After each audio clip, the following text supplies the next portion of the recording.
안녕하세요. 미승희 동사입니다. 오늘 영상은 실업급여 부정수급 사건에서 기소유예가 어떤 의미인지 그리고 어떤 흐름으로 결정되는지를 정리합니다. 실업급여 부정수급은 단순한 행정문제가 아니라 고용보험법상 형사사건으로 연결될 수 있습니다.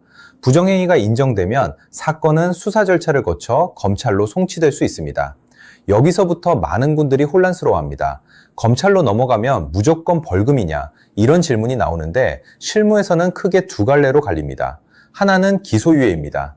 재판에 넘기지 않고 사건을 정리하는 방식입니다. 다른 하나는 기소입니다. 재판으로 넘어가고 그 결과로 벌금형이 나오거나 더 무거운 처벌이 나올 수도 있습니다.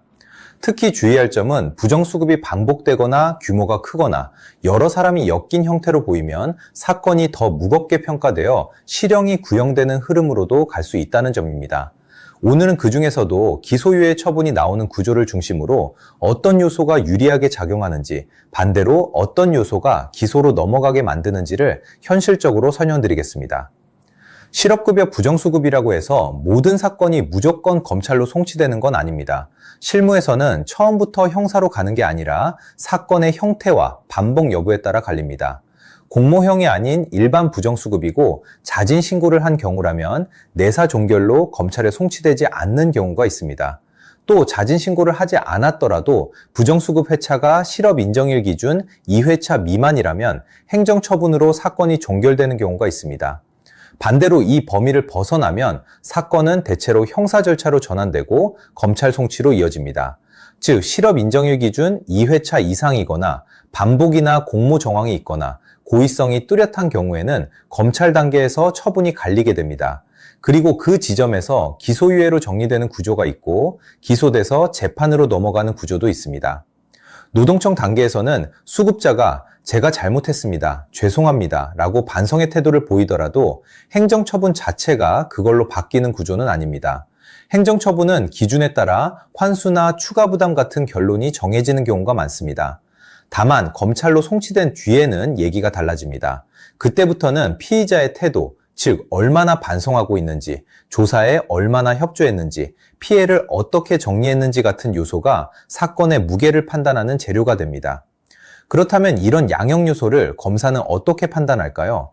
실무에서는 제일 먼저 사법경찰관인 근로감독관이 작성한 사건 의견서를 봅니다.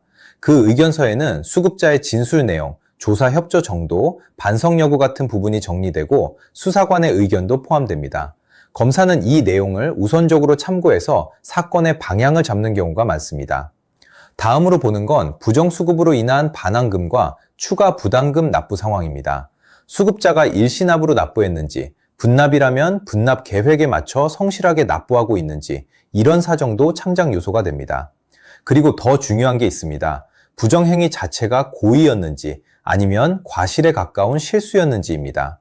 예를 들어 실업급여를 받으면서 아르바이트를 하고 임금을 더 받기 위해 신고를 일부러 누락한 것처럼 고의성이 뚜렷하면 기소유예로 정리되기 어렵습니다.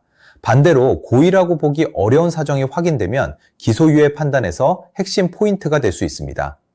따라서 실업급여 부정수급 조사를 받는 수급자 입장에서는 흐름에 맞춰 정리할 필요가 있습니다. 우선 근로감독관 조사에는 성실하게 협조하는 게 기본입니다. 다음으로는 본인의 부정행위가 어떤 내용인지 정확히 분석하고 진술 과정에서 고의가 아니라는 점이 드러나도록 정리해야 합니다. 그리고 마지막으로는 반환금과 추가 부담금을 성실하게 납부하는 겁니다. 일시납이든 분납이든 계획에 맞춰 성실히 이행하는 모습 자체가 참작 요소로 작용할 수 있습니다. 그리고 최근 제가 수행한 사건 중에는 공모형 부정수급으로 진행됐지만 수급자와 사업주 모두 고의가 없다고 판단돼서 기소유예 처분을 받은 사례도 있었습니다. 이 사례는 다음 영상에서 흐름과 포인트를 따로 정리해서 자세히 소개하겠습니다. 실업급여 부정수급은 행정으로 끝나는 구간이 있고 검찰 송치로 넘어가는 구간이 있습니다.